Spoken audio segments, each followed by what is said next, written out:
Bismillahirrahmanirrahim. Alhamdulillah nahmaduhu wa nasta'inuhu wa nastaghfiruh wa na'udzu billahi min shururi anfusina wa min sayyiati a'malina. May yahdihillahu fala mudilla lahu wa may yudlil fala hadiya lahu. Asyhadu an la ilaha illallah wahdahu la syarika lahu wa asyhadu anna Muhammadan abduhu wa rasuluh la nabiyya ba'dah.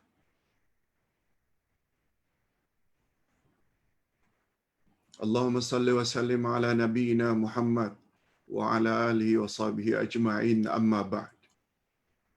Hadirin dan hadirat rahimakumullah.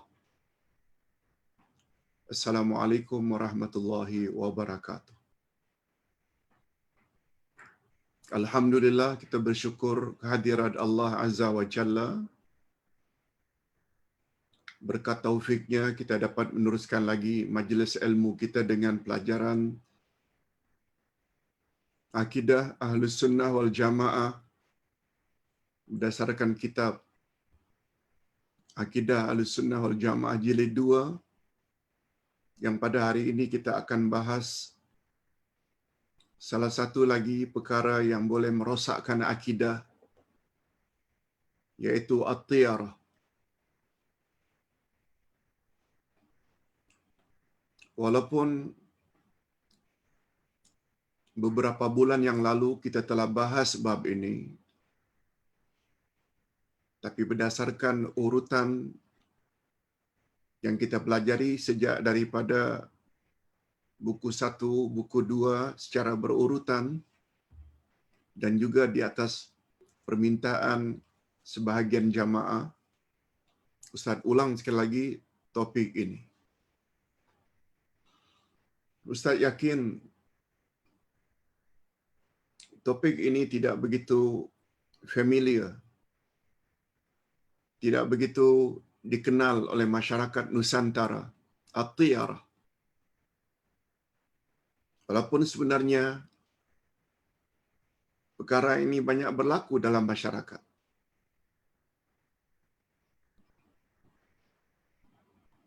Apa yang disebut dengan kenan,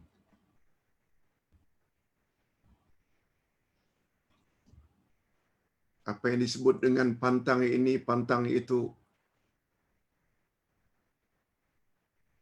yang namanya tiyarah. Secara garis besarnya tiyarah ini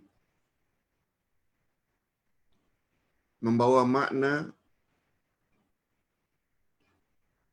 menghubung kaitkan sesuatu peristiwa dengan musibah yang bakal menimpa. Itulah dia tiyarah. Menghubung kaitkan bersin sebelum keluar rumah untuk bepergian. Kalau diteruskan ini nanti kita akan accident, akan ditimpa musibah. Tiyarah. Menghubung kaitkan terkejut ketika sedang hamil. Oh, nanti baby dalam kandungan akan cacat. Tiyarah. Menghubung kaitkan bila sedang bepergian terlanggar kucing. Oh, mesti balik. Sebab bila diteruskan nanti akan accident. Tiyarah. Sedangkan Nabi Muhammad sallallahu alaihi wasallam menyebut inna tiyarata syirkun. Tiyarah itu syirik.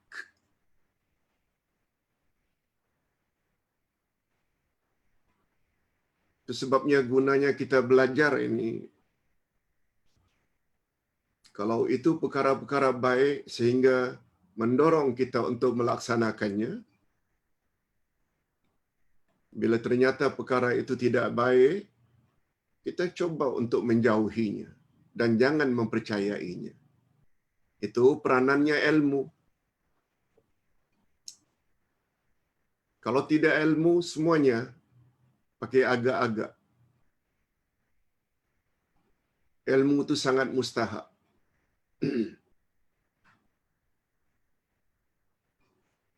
Sebagaimana Ustaz sebutkan pagi tadi dalam kuliah subuh, kuliah ringkas lebih kurang setengah jam. Ustaz kata, manusia ni baru sehat, perlu diberi makan. Manusia perlu makan. Hanya saja, manusia dinamakan manusia selagi ada jasad dan roh. Jasmani dan rohani. Barulah namanya sehat yang sempurna bila kedua-duanya sehat. Jasmani sehat, rohani juga sehat.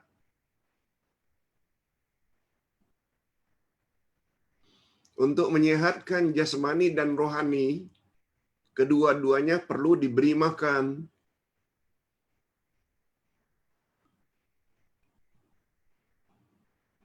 Hanya saja kata Imam Ibnul Qayyim, Ustaz setuju dengan pandangan beliau,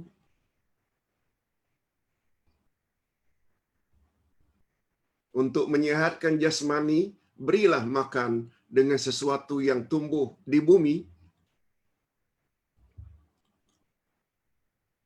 Roti, nasi, roti dari gandum, tumbuh di bumi. Nasi dari beras, padi, tumbuh di bumi. Buah-buahan, sayur mayur, ikan, daging, buah-buahan, semuanya tumbuh di bumi.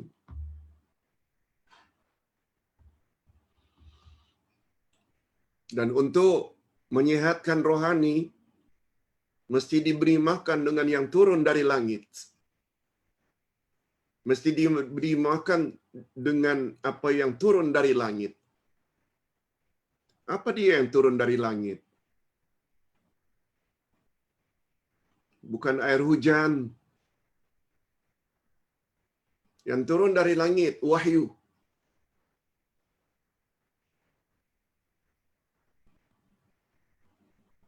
Dan wahyu ada dua. Bila 100% makna dan lafaznya daripada Allah, namanya Al-Quran.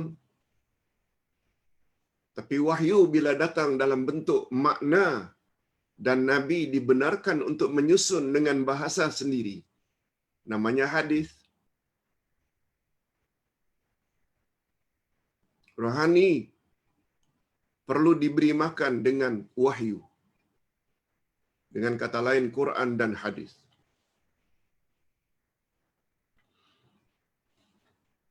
Itu sebabnya mengikuti kuliah seperti ini dipanggil dengan santapan rohani. Santapan rohani. Oleh sebab itu, orang yang hanya fokus makan nasi lemak, kari pap, roti canai, dan. Ilmu tak ditambah. Walaupun badannya nampaknya sehat, tapi dia bukan insan yang sehat dalam bentuk yang sempurna. Demikian juga sebaliknya, seseorang yang hanya beri makanan rohani saja,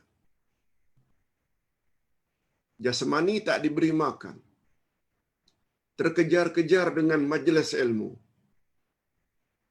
sarapan tidak, makan tengah hari pun tidak, makan malam pun tidak, dia juga tidak akan sehat. Kita bukan malaikat. Manusia ada jasmani, manusia ada rohani. Kalau hanya ada jasmani tanpa rohani, namanya jenazah, mayat. Ada roh saja, tiada jasad, barangkali dipanggil hantu. Manusia baru namanya manusia, mesti ada tubuh badan yang kasar dan rohani. Kedua-duanya mesti diberi makan.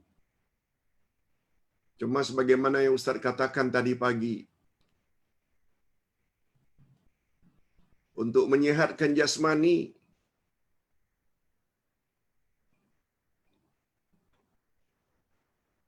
kita tidak boleh sembarang makan. Kita mesti ambil berat, ambil kira nasihat dietitian, orang yang pakar dalam pemakanan. Bagus makan ini, bagus makan ini, hindarkan dari makan ini dan itu. Dietitian. Untuk menyihatkan rohani juga kita perlu kepada dietitian.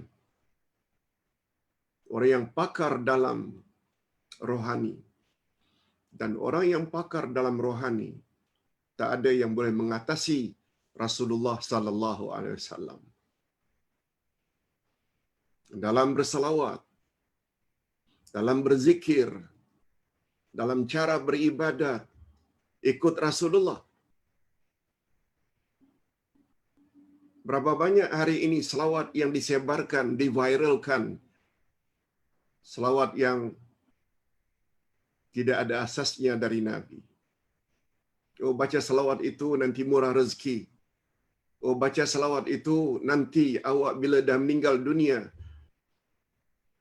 dalam kubur awak akan disambut oleh Nabi Muhammad sallallahu alaihi wasallam. Bagi Ustaz, itu semuanya khurafat.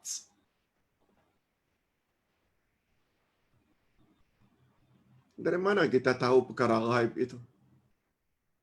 Hanya sekedar kiai anu cakap, habib itu cakap, ulama itu cakap. Tak boleh. Dalam beragama, rujukan utamanya Quran dan Sunnah. Bukan cakap-cakap begitu. Okey, berbalik kepada tiarah. Gara-gara tidak faham bahayanya tiarah, sebagaimana contoh yang kita sebutkan tadi, tak pasal-pasal amal saleh selama ini hancur. Sebab semua kita tahu di antara perkara yang boleh menghancurkan amal saleh adalah syirik. Tiarah syirik. Nanti kita akan sebut dalilnya. Okey. Cukuplah mukaddimah dalam 10 minit. Kita sambung dengan makna tiarah. Dari mana asalnya perkataan tiarah, Ustaz? Ini dia. At-tiarah atau nama lain at-tatayyur. Pada asalnya diambil dari perkataan tair. Tair maknanya burung. Tairun maknanya burung. Apa kaitan Ustaz tiarah dengan burung? Yes. Ini yang ingin kita jelaskan. Karena orang-orang Arab zaman dahulu, zaman jahiliyah, selalu menghubung-kaitkan rasa pesimis dan optimis dengan keadaan burung yang terbang. Caranya, mereka akan melepaskan burung. Lalu mereka lihat ke mana arah burung itu terbang. Jika burung tersebut terbang ke arah kanan, maka mereka gembira sebab itu menandakan bahawa mereka akan bernasib baik, akan selamat. Tetapi sebaliknya jika burung tersebut terbang ke arah kiri, maka mereka akan merasa sedih sebab itu pertanda musibah akan menimpa mereka. Yes, itu dia asal-usul perkataan tiarah.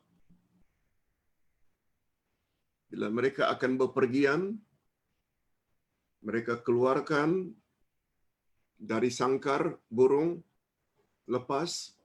Kalau sebelah kanan, mereka akan teruskan pemergian. Tapi kalau burung tersebut terbang ke arah kiri, mereka tangguhkan pemergian. Sebab ada keyakinan bila terus juga mesti akan menemui musibah. Yes, itu dia asal perkataan tiara. Adapun menurut istilah agama, ini istilah agama. Tadi baru menurut bahasa. At-tiarah ialah menghubungkan sesuatu yang didengar atau yang dilihat atau dimaklumi dengan bencana atau musibah yang akan menimpa.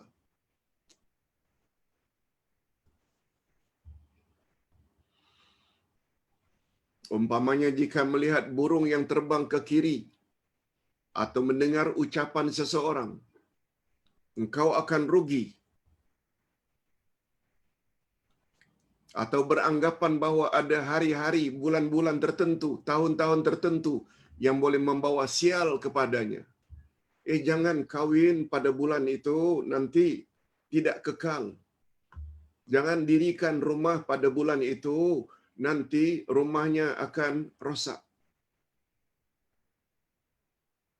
Jangan punya flight number kereta, motor. Number itu tak elok, nanti accident. Semuanya itu syirik. Dan ini berlaku dalam masyarakat. Secara leluasa. Karena tak tahu, terus saja. Nah sekarang, kita mula tahu. Tak mengapa. Mudah-mudahan yang dulu-dulu itu Allah maafkan. Ingat selalu tema yang kita ingin perkenalkan, yang jadi ukuran di sisi Allah ialah kesempurnaan pada akhir hayatmu.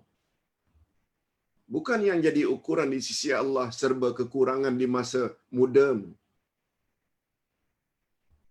Tak ada istilah terlambat dalam agama. Better late than never. Terlambat lebih baik dari tidak sama sekali. Jadi dengan tahu kesilapan masa lalu, tobatlah. Sekarang masih sihat. Tapi ingat, pintu tobat akan ditutup bila dah sampai nazak. Nah, apa dia sebab Ustaz tiarah itu boleh merosakkan akidah? Ini dia.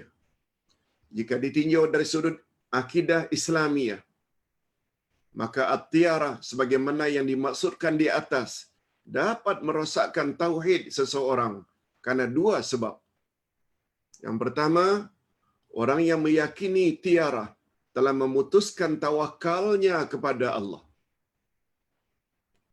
lalu menyandarkan nasibnya kepada selain Allah.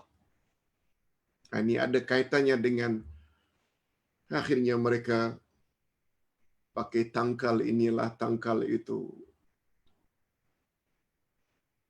Sebab siapa yang memakai tangkal bermakna ia telah bertawakal kepada tangkal. Dia serah dirinya kepada tangkal. Dan bila itu terjadi, Allah biarkan dia bersama tangkal. Dan Allah tidak akan lindungi dia.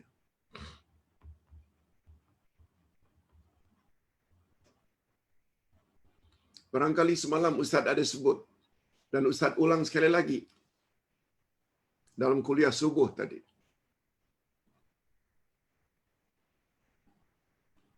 Supaya diri ini senantiasa dapat perlindungan dari Allah. Dijaga oleh Allah. Jangan tinggalkan salat subuh pada awal waktu. Sebab dalam hadis sahih riwayat Imam Bukhari dan Imam Muslim, apa sabda Nabi? Man shalla salatal fajri fahuwa fi zimmatillah. Siapa yang sudah melakukan salat subuh, maka dia di dalam perlindungan Allah. Dia di dalam jaminan Allah. Oh, begitu hebat salat subuh.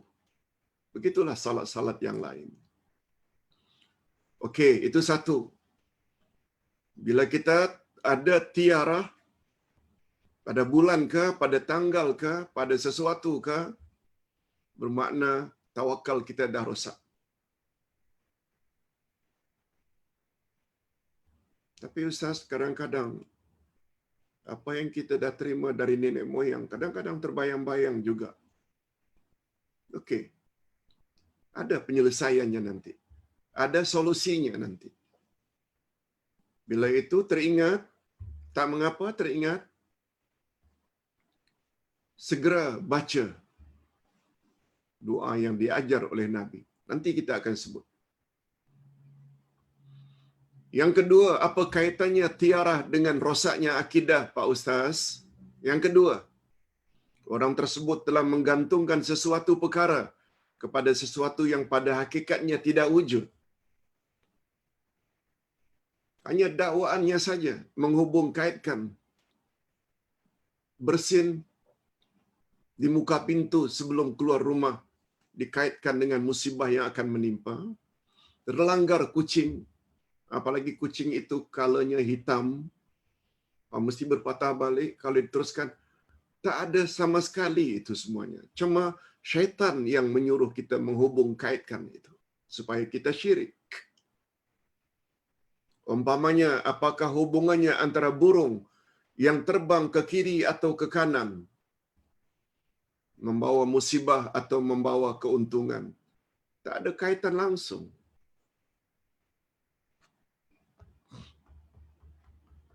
Itu sebabnya Ustaz ingin sempena masih ingat, jangan percaya sangat dengan ramalan-ramalan setengah-setengah pakar motivasi.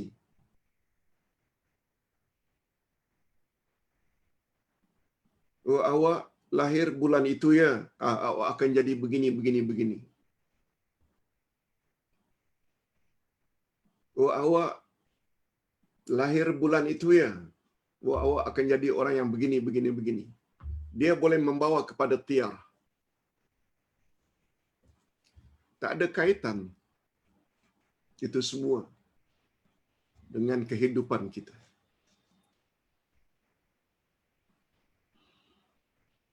Jadi tidak diragukan lagi bahawa tiarah boleh merosakkan tauhid seseorang. Karena tauhid adalah ibadat. Karena tauhid adalah ibadat dan isti'anah. Mohon pertolongan hanya kepada Allah.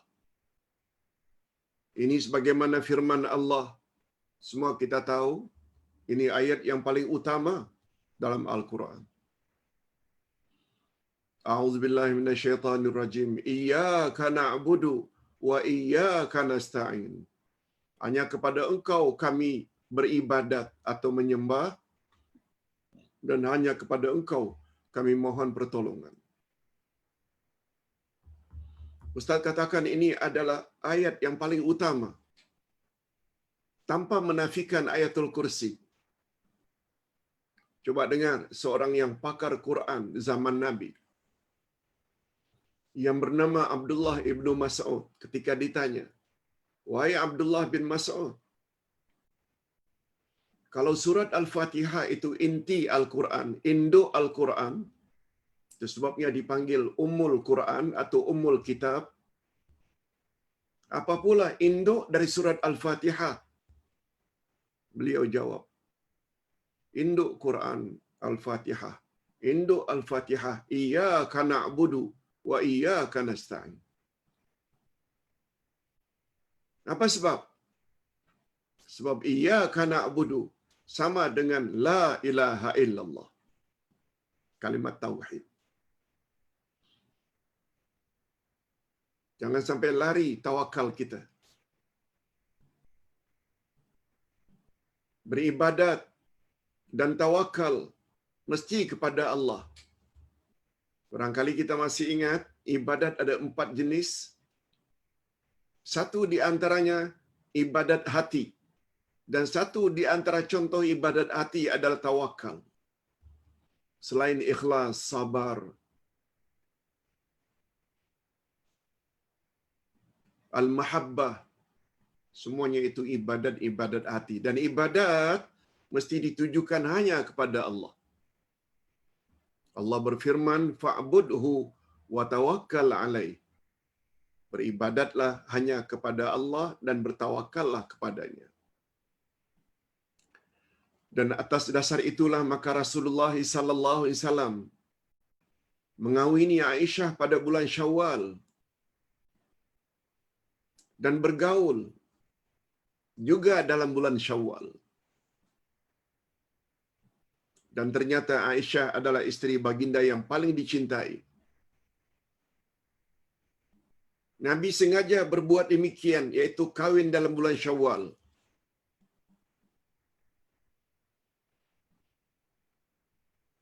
Karena ingin menghapuskan keyakinan Arab jahiliyah bahwa kononnya siapa yang kawin dalam bulan Syawal, niscaya pasangan tersebut tidak akan bahagia.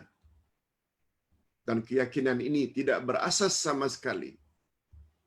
Sebabnya cara Nabi justru kawin dengan Aisyah pada bulan Syawal. Dan ternyata Aisyah adalah isteri Rasul yang paling baginda sayangi dan cintai.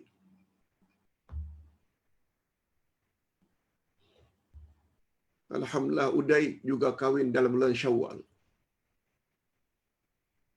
Alhamdulillah, so far so good.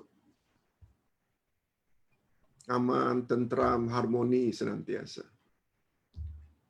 Anak ada 5, cucu ada 13. Alhamdulillah. Jangan percaya. Oh, bulan itu jangan cacak rumah. Oh, bulan itu jangan. Semuanya tiara. Dan tiara itu syirik. Tak mengapa kalau selama ini tak tahu. Itu sebabnya kita perlu banyak tahu. Ilmu sangat mustahak. Itu sebabnya Nabi ajar, habis salat subuh jangan lupa doa. Minta 3 perkara. Apa dia perkara yang paling utama diminta? Allahumma inna nas'aluka ilman nafi'a wa rizqan thayyibah wa amalan mutaqabbala. Ya Allah, kami mohon kepadamu ilmu yang bermanfaat, rezeki yang baik-baik, dan amal yang diterima. Ilmu.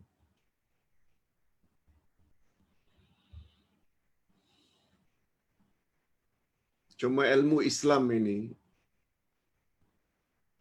bukan asal belajar saja.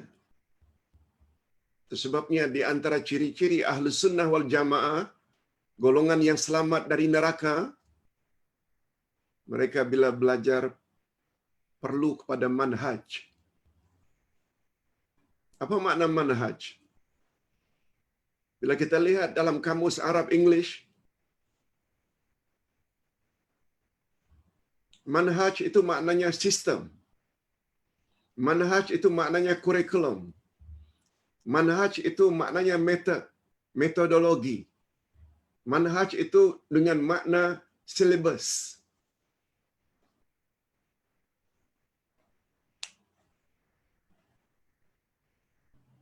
Bila orang belajar ibadat dulu, dia tak hirau masalah akidah, tak betul manhajnya. Sebagaimana manhaj Rasulullah. Salat diturunkan setelah Nabi Muhammad 12 tahun jadi Rasul. Puasa kemudian, zakat kemudian, haji kemudian. Salat ibadat pertama. Turun sempena Isra Mi'raj. Setelah 12 tahun Nabi jadi Rasul. Timbul pertanyaan. Apa Nabi buat 12 tahun pertama? Tanamkan akidah. 2 kalimah syahadat.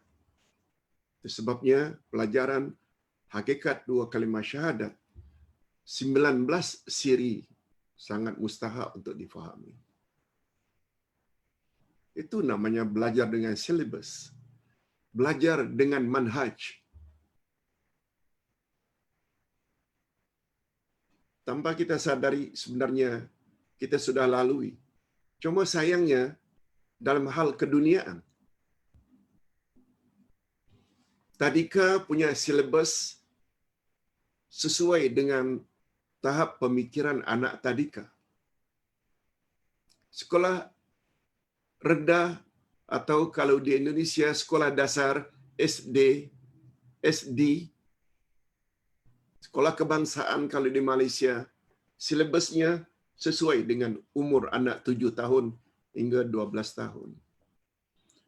Sekolah menengah pertama SMP kalau di Indonesia, kita di sini disebut dengan P3 atau SPM, ada silabusnya. Masuk universiti ada silabusnya, ada kurikulumnya.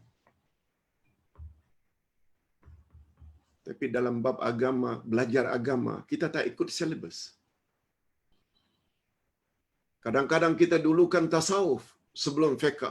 Kita dulukan fiqh sebelum akidah. Ini semua adalah salah dalam belajar agama. Manhaj Rasulullah, akidah dulu, ibadat, kemudian baru mendatang akhlak, tazkiyatun nafs, pembersihan jiwa. Itu sebabnya universiti yang akan kita buka 2021, kita akan ikut silabus. Ada Al-Asma'ul Husna, itu bukunya. Ada akidah, itu bukunya. Ada hadis, itu bukunya. Ada salat, itu bukunya. Itu maknanya ikut silabus.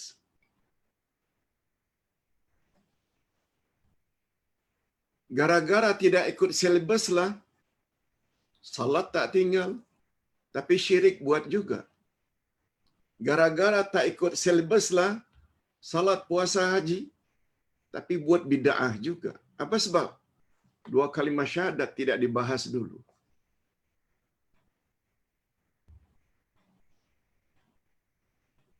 Hadirin dan hadirat rahimakumullah. Tidak ada istilah terlambat. Walaupun universiti yang akan kita buka 2021, majoriti orang yang sudah lanjut usia. Di situ bezanya. Tapi ingat, yang jadi ukuran di sisi Allah adalah kesempurnaan pada akhir hayatmu.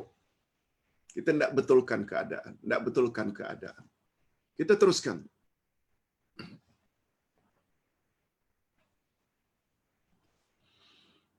Bahaya tiarah.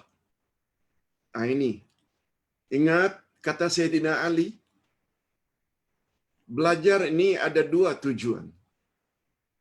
Kalau tujuan guru mengajar agar diikuti, namanya ta'limud doa. Ta'lim, mengajar, doa itu mengajak supaya dilakukan.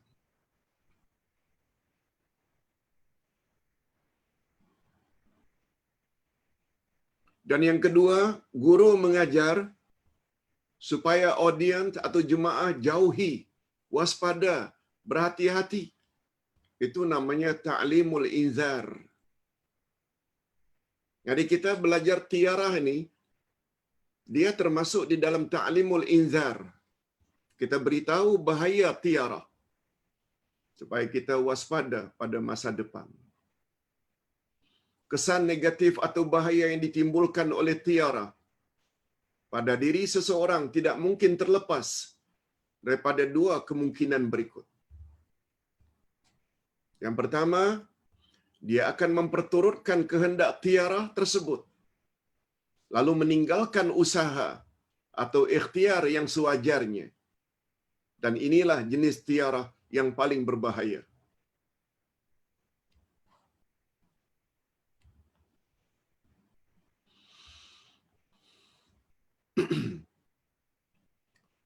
Begitu nak berangkat, dia bersin.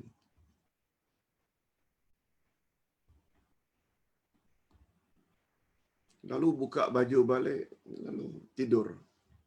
Itu maknanya dia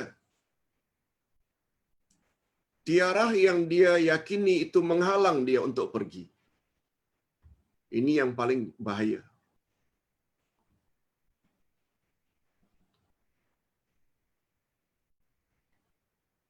Itu sebabnya kata Nabi dalam satu hadis,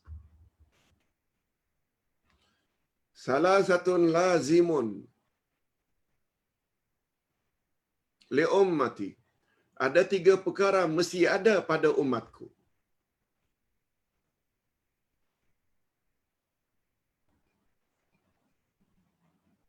Apa dia 3 perkara itu? Semuanya perkara itu tak baik. Al-ghibah, mengumpat.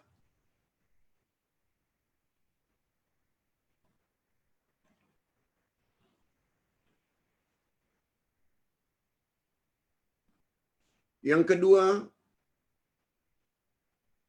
su'uzan, buruk sangka. Yang ketiga, at-tiyarah. At-tiyarah termasuk. Lalu sahabat bertanya, "Ya Rasulullah, bukankah 3-3 itu tak elok? Mengumpat tak elok, buruk sangka tak elok, tiarah juga tak elok. Bagaimana cara mengatasinya, ya Rasulullah?" Kata Nabi, "Bila kamu mengumpat seseorang, segera minta maaf kepada orang yang kamu umpat."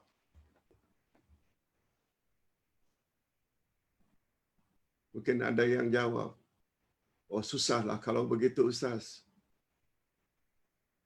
Tak boleh ke minta ampun langsung pada Allah?" Tak. Sebab itu dosamu kepada makhluk, bukan kepada Allah. Mengumpat, minta maaf. Kalau tak mau susah, jangan mengumpat. Itu saja jawabannya. Yang kedua, bila buruk sangka, kamu jangan turuti sangkaan burukmu kepada seseorang. Sekedar buruk sangka,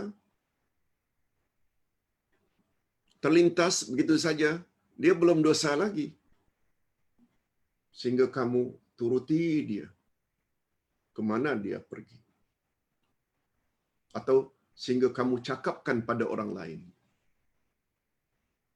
Itu dah mula dosa. Dan apabila kamu dilanda oleh tiarah, menghubung kaitkan satu peristiwa dengan musibah yang akan menimpa, kata Nabi, solusinya teruskan pemergian.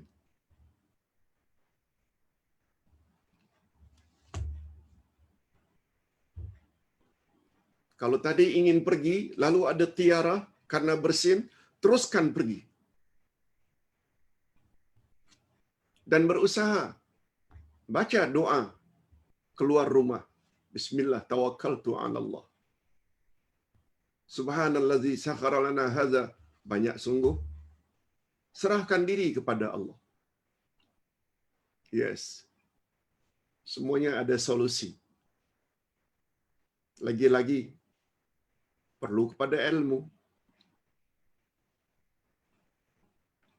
Yang kedua, dia akan langgar kepercayaan tersebut. Dia tiarah. Dia akan pergi juga, tetapi hatinya tetap takut. Hatinya tetap bimbang. Tidak tenteram bahawa tiarah tersebut akan memberi kesan buruk kepadanya. Dan jenis tiarah ini lebih ringan dibandingkan tiarah jenis pertama. Tiarah jenis pertama tadi tak pergi langsung.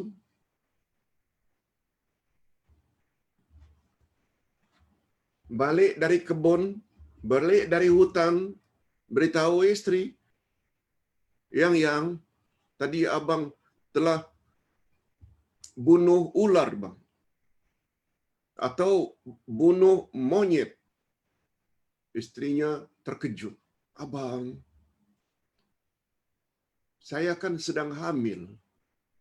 Abang apa cakap macam itu?"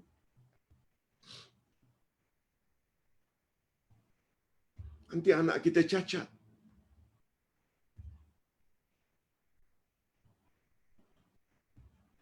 Lalu karena takut cacat, ada akhirnya anaknya digugurkan.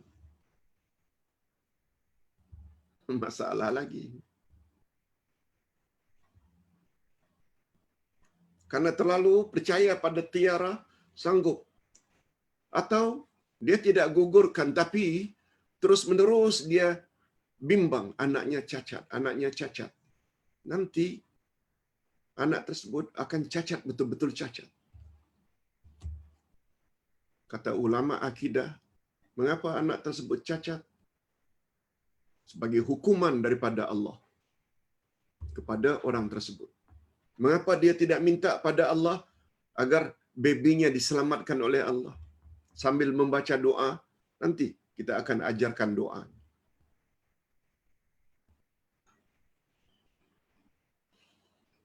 Nah, macam mana cara untuk menangkis tiara? Ini dia. Kedua-dua kemungkinan tersebut di atas tidak diragukan lagi.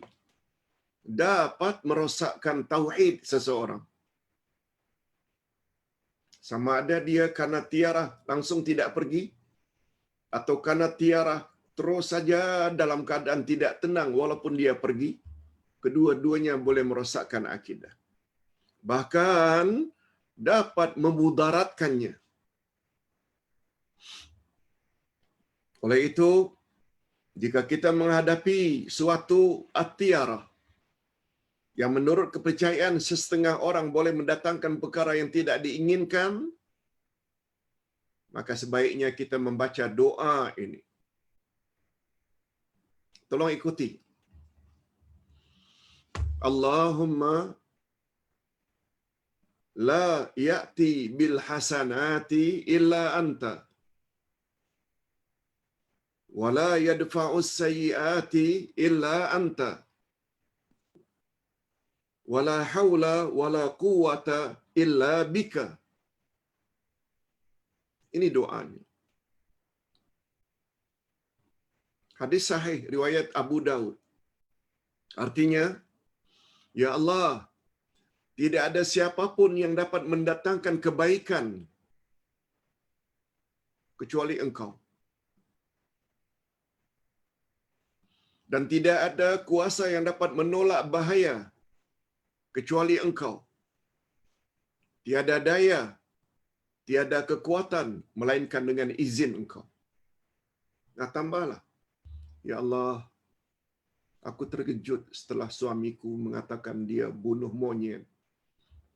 Menurut kepercayaan orang-orang dahulu, anak boleh jadi berbulu atau punya ekor.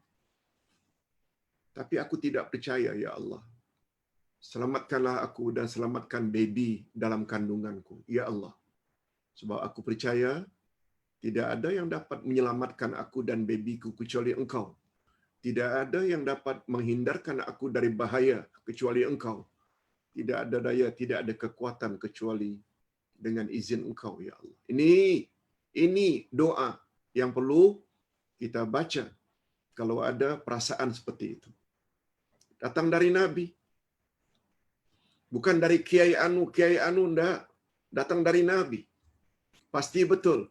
Dan hadis ini sahih pula. Ini cara untuk menangkis tiara. Doa ini sangat sesuai dibaca oleh orang yang masih terdapat di dalam hatinya perasaan gerun atau takut terhadap kesan tiara. Nah, sekarang kaedah. Formula. Apa maksudnya, Ustaz? Ini, bila kita belajar dengan manhaj, kita akan jumpa formula-formula macam ini. Walaupun daging khinzir itu haram, bangkai dah haram. Tapi formula dalam Islam ada menyebut, bila awak dah sampai ke peringkat darurat, emergency, dah seminggu, 2 minggu tak makan, bila tak makan juga awak boleh mati, maka yang haram awak boleh makan. Itu namanya formula. Orang yang tahu formula, dia tidak akan jadi orang yang rigid, keras tak menentu. Dia ada flexibility.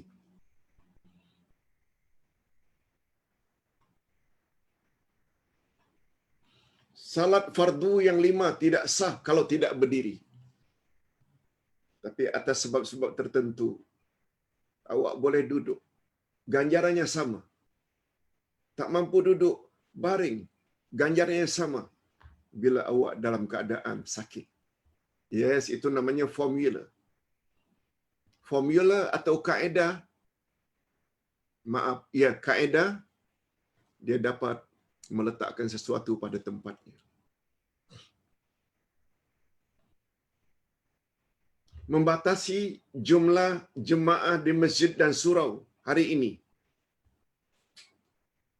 karena ia tertakluk pada formula dar'ul mafasidi muqaddam ala jalabil masalih. Menghindarkan bahaya hendaklah didahulukan daripada mendapat maslahat. Jarak-jarak 1 meter yang sepatutnya rapat safnya. Kaedah kata, bila kedekatanmu antara satu sama lain boleh menjangkit penyakit orang bersebelahan, kamu boleh dijauhkan. Yes, ini namanya formula. Untuk memudahkan bagi kita memahami kedudukan hukum at-tiyarah yang sebenarnya, maka sangat baik kalau kita memahami kaedah di bawah ini. Malahan kaedah ini bukan khusus hanya untuk tiarah saja. Ingat, ini poin penting, bukan untuk tiarah sahaja formula ini, tetapi juga boleh dipergunakan untuk perkara-perkara lain yang seumpama dengannya.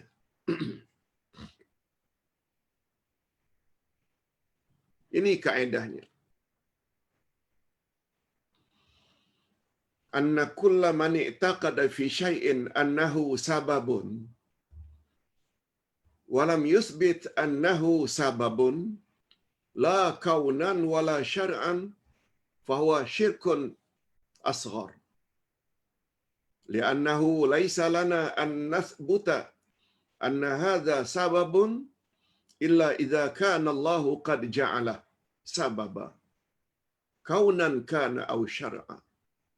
Fa syar'iyyu kal qira'ah wad du'a wal kauni kal adwiyah allati jurriba naf'uha. Ustaz sengaja tulis Arabnya supaya jamaah jangan salah sangka kononnya Ustaz reka-reka sendiri. Terjemahannya, setiap orang yang berkeyakinan bahawa sesuatu itu sebagai sebab, padahal tidak ada ketetapan bahawa ianya adalah sebab, sama ada ia sebab kauni, tabi'i, atau sebab syar'i, maka hukumnya syirik kecil. Karena kita tidak berhak menetapkan sesuatu sebagai sebab, kecuali jika Allah telah menjadikannya sebagai sebab. Sama ada kauni tabi'i ataupun syar'i. Adapun sebab syar'i seperti membaca Al-Quran, ruqyah atau doa. Sedangkan sebab kauni pula tabi'i seperti obat-obatan yang telah dicoba kegunaannya atau diselidiki, memang ada faedahnya. Mungkin kaedah ini tidak mudah difahami bagi orang yang tidak ikut belajar akidah dari awal. Kaedah ini kita dah sebut dalam buku 1 lagi, ketika iman kepada takdir. Ringkasnya, Islam adalah satu agama yang berteraskan kepada hukum sebab musabab. Contoh mudah, Ustaz haus, Ustaz ambil air, Ustaz bawa ke mulut dan Ustaz hirup, telan. Hilang dahaga.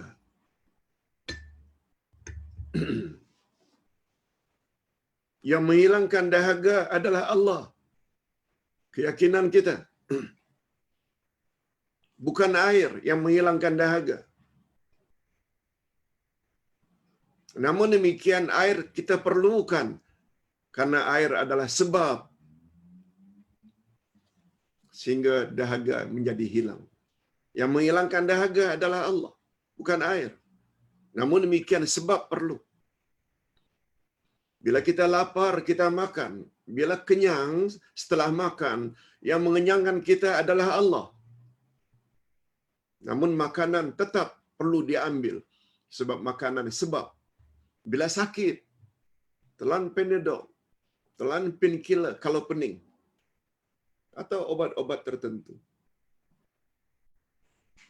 Bila sembuh, yang menyembuhkan kita adalah Allah, bukan obat.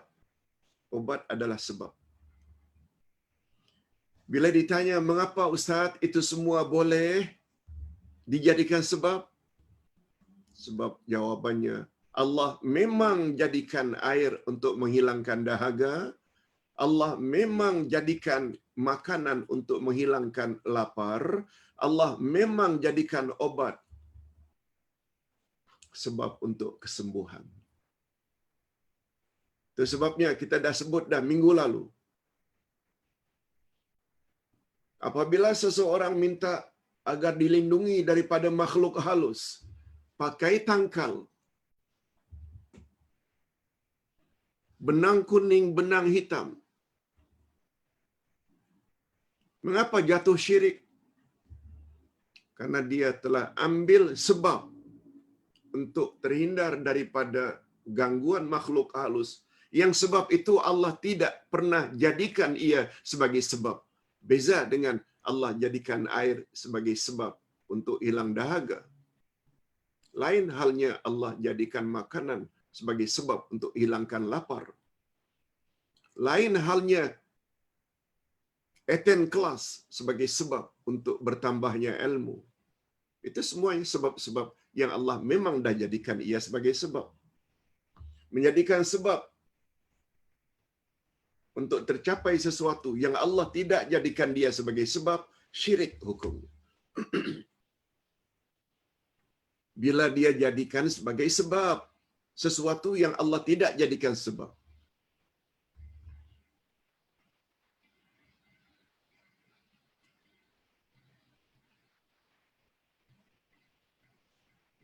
Oh, kalau begitu macam mana cara Ustaz supaya syaitan tidak ganggu kita?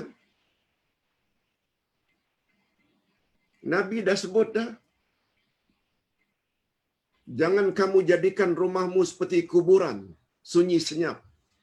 Rumah yang dibaca surat Al-Baqarah, syaitan tak boleh masuk. Ustaz ada cerita semalam ke atau 3 hari yang lalu. Syaitan yang masuk pada diri seseorang menangis. Ceritanya, Syekh Wahid Abdul Salam Bali ketika merawat seorang yang kemasukan syaitan. Lalu dibacanya ruqyah, disuruhnya syaitan itu keluar. Syaitan tak mau keluar, dibacakannya lagi. Keluarlah kamu. Keluarlah kamu. Kalau tidak aku akan baca terus ayat-ayat Al-Quran. Dan dia kepanasan.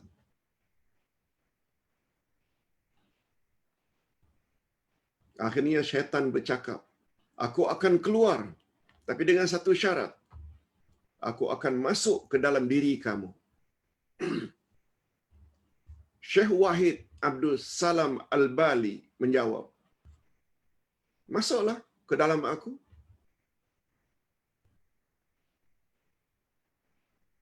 Tak lama kemudian syaitan itu menangis. Mengapa kamu menangis? Ma yubkik? Apa yang membuat kamu menangis?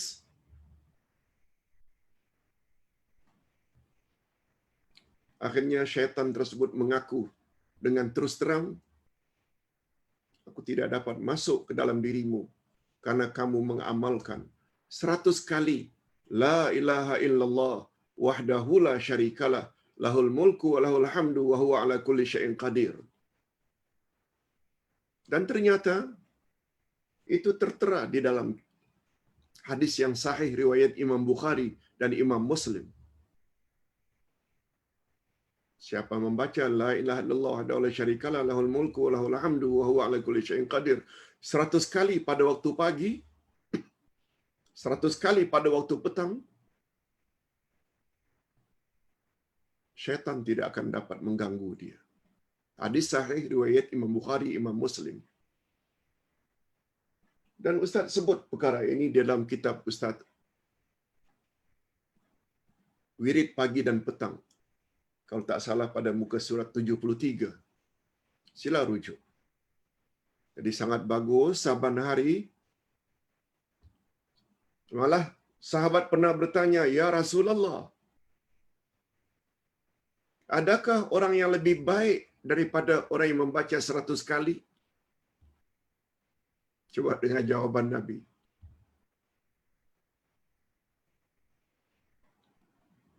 Orang yang lebih baik daripada orang yang membacanya 100 kali apabila dia baca lebih dari 100 kali. Itu jawaban Nabi. Maknanya mulut ini jangan lepas daripada la ilaha illallah wahdahu la syarikalah lahul mulku wa lahul hamdu wa huwa ala kulli syai'in qadir. Walaupun kita ada baca wirid Rasulullah setelah salat fardu 10 kali pagi setelah subuh, 10 kali petang setelah maghrib. Baru 20. Ini minima 100 kali. Bila baca lebih dari itu lagi bagus. Baik. Kita teruskan. Jadi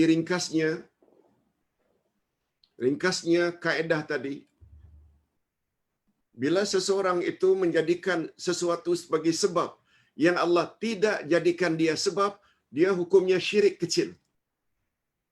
Tapi apabila dia gunakan tangkal atau sesuatu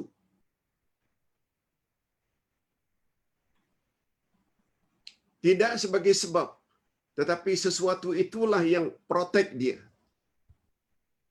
Dia pakai tangkal. Kalaulah tidak tangkal ini, mati aku tadi, accident aku tadi. Dah syirik besar. Dah syirik besar. Tak salah masalah tangkal tak tangkal ini. Andai kata kita umpamanya, berobat saja. Bila pening, makan Panadol. Lalu mendakwa, Panadol yang menyembuhkan kita bukan Allah. Itu dah syirik besar dah.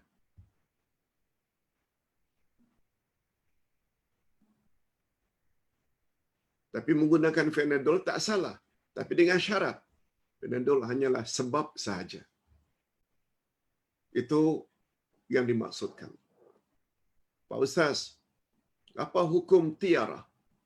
Ini dia. Boleh ke atau tak boleh, Pak Ustaz? Rasulullah sallallahu alaihi wasallam bersabda, "Man raddathu tiara an hajatihi faqad asyraka." Barang siapa yang dihalang oleh at-tiara daripada ia menunaikan hajatnya, maka sungguh dia telah syirik. Contoh tadi, bersin saja sebelum berangkat membuat dia tak jadi berangkat. Sepatutnya dia nak jumpa seseorang, hajatnya dia tidak lakukan karena tiara, maka itu syirik. Rasulullah gunakan istilah faqad asyraka. Bila fi'il madhi asyraka diawali dengan qad, dia mengandung makna takkid. Confirm dia itu syirik. Itu maksudnya. Di situ kaedah dalam bahasa Arab.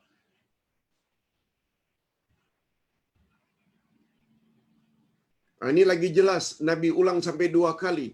At-tiyaratu syirkun, at-tiyaratu syirkun. Tiarah itu syirik, tiarah itu syirik. Hadis riwayat Abu Daud dan Tirmizi, dan menurut Tirmizi hadis ini juga sahih.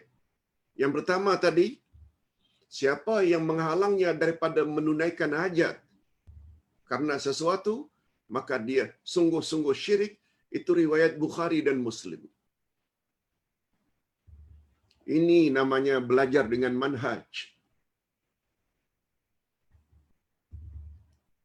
Tuan-tuan dan puan-puan serta para pemirsa, bukan setakat dengar ceramah ustaz, tapi ustaz bekalkan dengan dalil-dalil. Sebabnya bila ada orang nanti argue, tanya kepada tuan-puan dan pemirsa, mengapa tiara syirkun? Tolong bawakan ayat-ayat atau hadis-hadis ini. Jangan katakan Ustaz Anu cakap. Ustaz Anu cakap, orang boleh percaya, orang boleh tidak percaya. Siapalah ustaz? Tapi bila bawa dalil, orang tersebut nafikan dalil, oh, dia sebenarnya dalam bahaya. Dalam bahaya. Sama dengan dia mendustakan Rasulullah sallallahu alaihi wasallam. Orang yang mendustakan Rasulullah boleh mengakibatkan hancur amal salehnya. Berdasarkan dua hadis di atas dan banyak lagi hadis-hadis yang lainnya, nyatalah bahawa hukum tiarah adalah syirik. Confirm. Bukan ustaz cakap ya. Rasul yang cakap.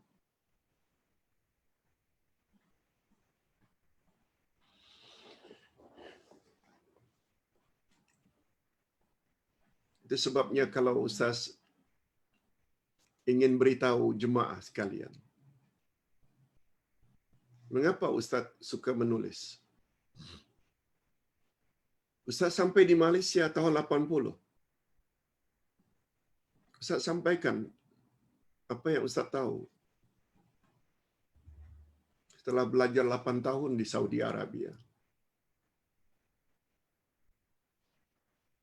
Ustaz dituduh macam-macam tuduhan. Membawa ajaran sesat, membawa ajaran songsang, ini dan itu.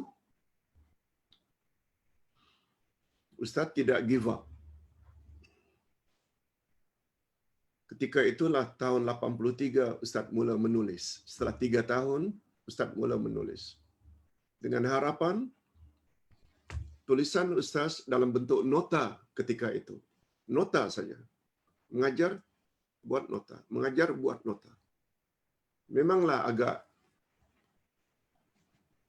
berat sedikit sebab menyediakan nota dan buat nota tak boleh asal tulis, mesti ada cari rujukan 5-6 kitab rujuk. Dalam hati ustaz, tolonglah kritik nota yang saya buat ini kalau saya memang songsang. Alhamdulillah sampai saat ini tak ada yang mengkritik sebab semuanya lengkap dengan dalil Quran dan hadis. Kita mesti sabar menghadapinya, cari solusi yang terbaik. Jangan sombong, tapi sampaikan dengan secara profesional. Quran, sunnah. Ini rujukan utama agama Islam. Saya sudah bawa ini. Saya bawa pandangan ini dalilnya. Ringkasnya, berkat kesabaran lebih kurang dekat 40 tahun, buat nota, muncullah hari ini lebih kurang 50 buku yang Ustaz sudah tulis. Itu semuanya compile atau gabungan dari nota-nota. Ustaz tak pernah fikir 40 tahun kemudian akan mempunyai tulisan sebanyak sekarang ini. Minta maaf, Ustaz kena beritahu sejarah Ustaz. Begitu pentingnya kita kepada manhaj. Bercakap mesti ada dalil. Bercakap mesti ada dalil. Itu sebabnya pendakwah bukan seperti penjual obat. Asal pandai bercakap saja. Tidak. Dia mesti, itu sebabnya dalam surat Wal Asri disebut dalam bab dakwah, watawasau bil haq. Hendaklah kamu berpesan-pesan dengan al-haq. Al-haq itu adalah segala yang datang dari Allah dan yang datang dari Rasul. Syaitan pula maknanya terbalik. Ba'idun anil haq. Sehingga segala yang ingin menjauhkan kita daripada al-haq itulah kerja syaitan.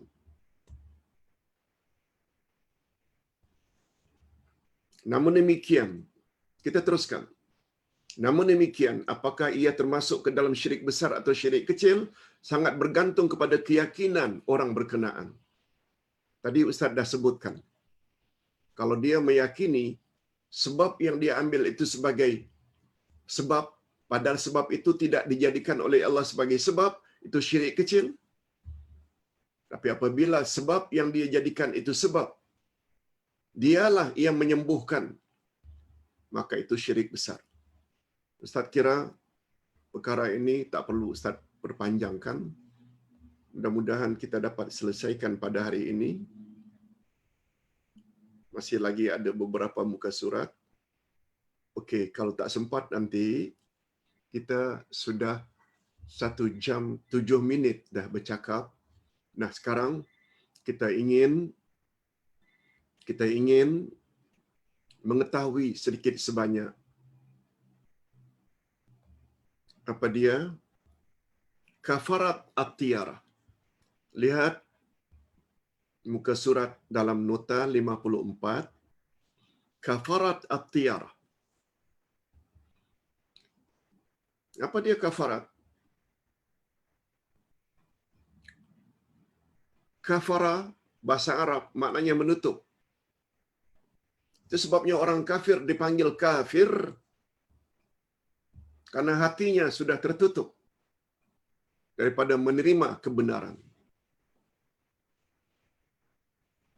Itu sebabnya seseorang yang apabila telah melanggar peraturan Allah, dia dikenakan kafarat, maknanya denda untuk cover, menutup dosanya. Itu sebabnya ada yang dipanggil dengan puasa kafarat dan lain-lain. Okey. Hukum at-tayarah adalah syirik. Betul? Namun demikian Nabi Muhammad sallallahu alaihi wasallam telah mengajar umatnya agar terlepas dari dosa syirik. Karena tiarah sebagaimana yang tertera di dalam hadis berikut. Man raddatuhu at-tiyaratu an hajatihi faqad asyraka. Qalu fama kafaratu zalik? Qala an taqula Allahumma la khaira illa khairuk wa la tayra illa tayruk wa la ilaha ghairuk. Barang siapa yang dihalang oleh at-tiyarah daripada menunaikan hajatnya, kita tadi dah sebut, seseorang karena bersin akhirnya tidak pergi. Itu maknanya siapa yang tiarahnya menghalang dia daripada memenuhi hajatnya, maka syiriklah dia. Lalu sahabat bertanya, kalau begitu apa kafaratnya, apa dendanya ya Rasulullah untuk menutup dosa itu? Sabda Nabi, hendaklah dia berdoa dengan doa ini. Ini doa. Allahumma la khaira illa khairuk wa la tayra illa tayruk wa la ilaha ghairuk. Ya Allah, tiada kebaikan melainkan kebaikan Engkau, dan tiada tiarah melainkan tiarah Engkau, dan tiada Tuhan selain Engkau. Hadis sahih riwayat Imam Bukhari dan Imam Muslim. Ini namanya ilmu. Semuanya ada solusi dari Nabi. Cuma harapan Ustaz, tolong jangan WhatsApp Ustaz lagi. Tolong Ustaz tulis doanya. Doa sudah ada. Rujuk sajalah. Malah lebih daripada itu, dalam buku sudah ada.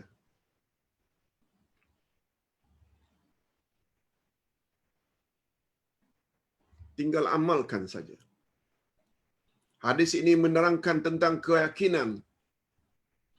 Hadis ini menerangkan tentang keyakinan setiap Muslim bahwa segala bentuk kebaikan atau musibah adalah dari Allah.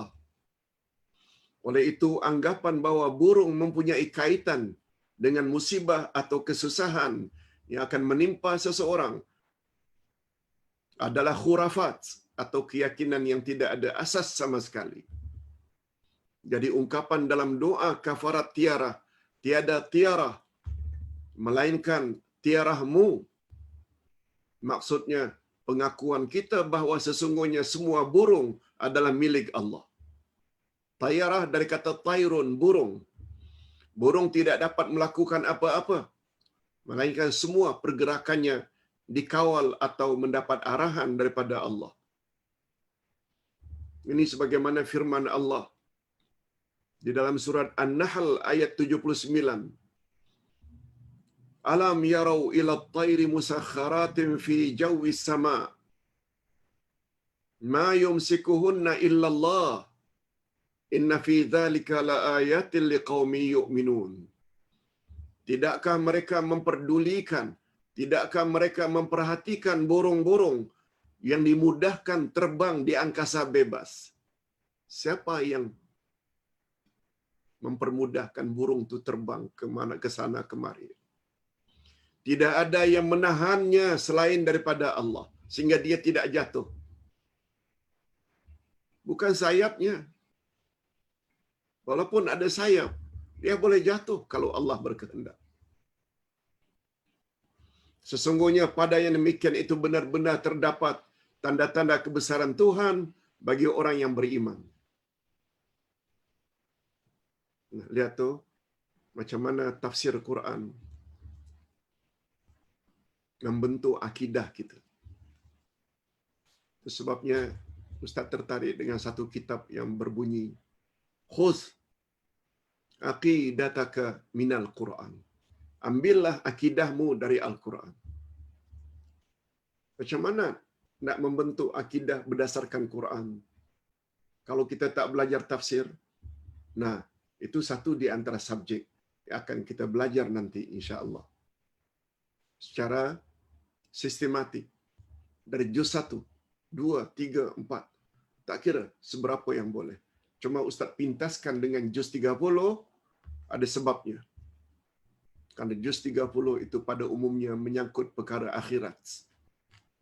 Sebab pada umumnya boleh dikatakan semua kecuali 2 surah saja dari juz amma yang diturunkan bukan di Mekah. 2 saja dan sekian puluh. Kerana juz amma ingin memperbetulkan kepercayaan orang-orang musyrikin Mekah yang tak percaya pada hari kiamat, hari akhirat, hari berbangkit. Yang kedua sebabnya, mengapa selain juz 1 juga juz 30? Pada umumnya juz 30 ini, umumnya umat Islam hafal. Lebih-lebih lagi dari Ad-Duha sampai An-Nas. Semuanya hafal. Padahal sangat banyak pengajaran yang dapat kita ambil. Contohnya semalam, surat Al-Bayyinah. Perasan tak berapa banyak pengajaran yang dapat kita ambil dari surat Al-Bayyinah? Pemahaman itu sangat mustahak.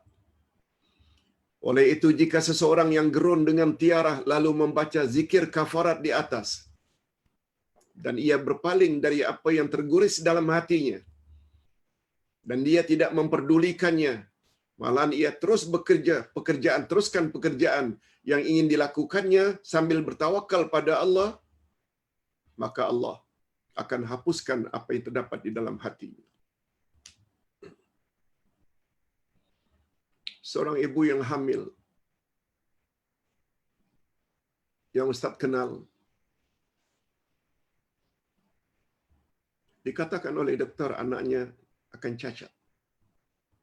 Dia sedih. Yalah, siapa yang tak sedih? Doktor kata, apa Ustaz yang patut saya lakukan? Mohon pada Allah pada sepertiga akhir malam. Pada ketika itu Allah sangat kabulkan apa hajat kita. Kalau puan ada perasaan macam itu, baca doa kafarat tiar. Ustaz ajar ayat ini. Ustaz ajar doa ini. Ditambah doa pertama tadi. Allahumma la ya'ti bil hasanati illa anta, ya Allah. Tidak akan ada yang dapat memberi aku kebaikan kecuali hanya Engkau. Tidak ada yang dapat menolak mudarat bahaya menimpa aku kecuali Engkau. Tiada daya aku, tidak ada kekuatan aku kecuali dengan izin Engkau. Bayangkan, selamatkan aku, selamatkan babyku. Alhamdulillah dengan amalan itu. Begitu dia melahirkan, langsung konteks. Ustaz, Alhamdulillah anak saya sempurna, Pak Ustaz. Coba lihat. Semua kuasa Allah. Semua kuasa Allah. Walaupun doktor kata dia cacat, tapi saya tak mahu gugurkan Pak Ustaz. Amalkan ini. Ini namanya usaha. Doa juga termasuk usaha. Hadirin dan hadirat rahimakumullah. Ini yang dapat Ustaz sampaikan pada pagi ini. Mudah-mudahan subjek ini jadi ingatan kita selalu. Yang apabila kita tak faham, kita besar kemungkinan terdedah dengan syirik. Dan sekarang solusinya pun ada. Ustaz kira sampai di sini dulu dan kita berpindah. Kalau ada yang ingin bertanya, kita